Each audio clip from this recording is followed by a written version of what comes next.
How to deal with an existential crisis? Well, you probably are really unhappy, are you? And I'm not surprised you're unhappy, because you're living in a time where we're deluged and immersed in cultural semaphore that is meaningless or toxic or empty or commodifying.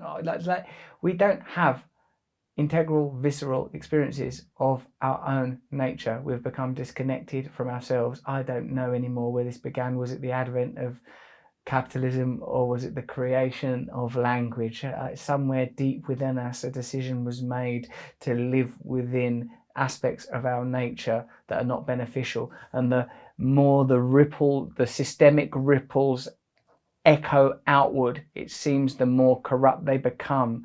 Somehow tiny tribes that must have once had hunter-gatherer purpose and connection, for all their brutality and suffering, have turned into great citadels of nihilism, destruction, toxicity. Somehow in our technological utopias, with all of the wonders of science and medicine, we need to once more access the essence of who we are, even if, like the existentialists say, that essence is a construction of some description. I know that I am experiencing a world. I know that there are emotions that feel negative and positive. I know that I feel better when I help other people. I know that increasingly it is hard to meaningfully interact with other people, hard to create communities, hard to live in alignment with the better part of my nature, easy to live in alignment with the lower part of my nature. Where is the spiritual equivalent of a strip club? What is it? A yoga center? Not really. That's a sort of a commodified exchange.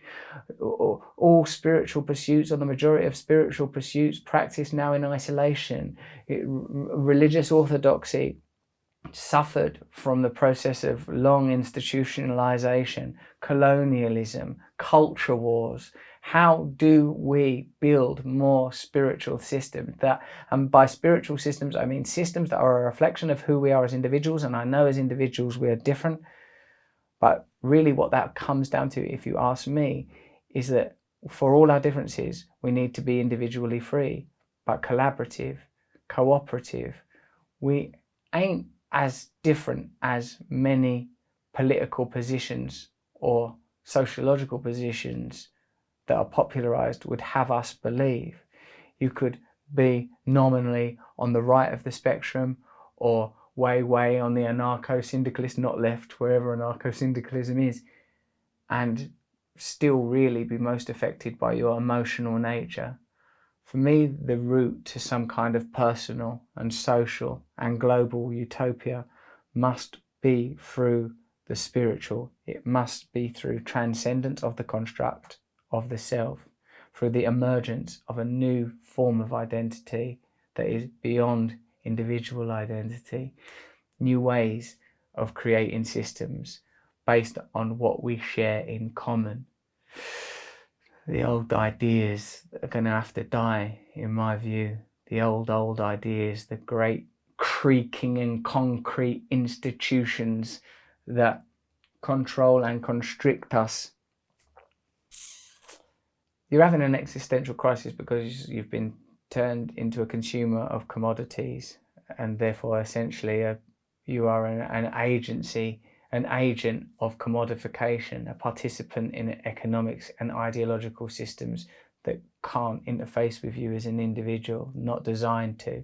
I don't believe in conspiracy in the popular sense, but I do believe that we are like machines and we're being utilized. We're dormant and unawakened. And your existential crisis, to solve it, do you want some sort of solution? All right, then, you have to spend some time discovering what you believe to be the truth about yourself. You have to find mentors and a tribe. You have to find purpose in your own life and pursue it, and that purpose should be about the service of others. That's the solution. Otherwise, I suppose it's just limitless analytics, isn't it? Me saying, well, there's these systems that don't honour humanity, and we're distracted from what we're supposed to be, and we have somehow severed our connection to nature, inner and outer. But if you want a solution, the solution lies there, to create a program that helps you to live in accordance with the conditions we find ourselves in. Temporal, transient, yet somehow quirkily eternal beings, eternal in that our values, the most beautiful, the most high of our values, seem to exist beyond our individual nation and beyond the constructs that we call time.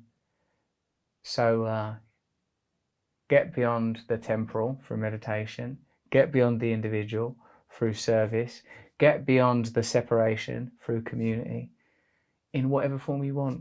It could be a bloody bowling club, it could be a book club, it could be a school, it could be a self-help community, it could have grander ambition than that. It could be about the overthrow of existing systems that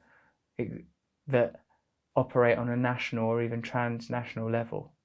But if it isn't resourced from somewhere deep and beyond the personal, then I can't see how it will succeed. Find some meaning in your life. You'll get there, I believe, through pursuing the practices I've mentioned. Hello, I'm doing these new videos more frequently now. Please hit the notification button at the end of this video, because then you'll get like a little bell when I post a new video, and I'd like you to get a little bell when I post a video. Then I can, I don't know, be buzzing away in your pocket. Sounds like I'd be like a little pocket mosquito. Anyway, subscribe, click the bell, because I want more people to watch the YouTube videos. You specifically.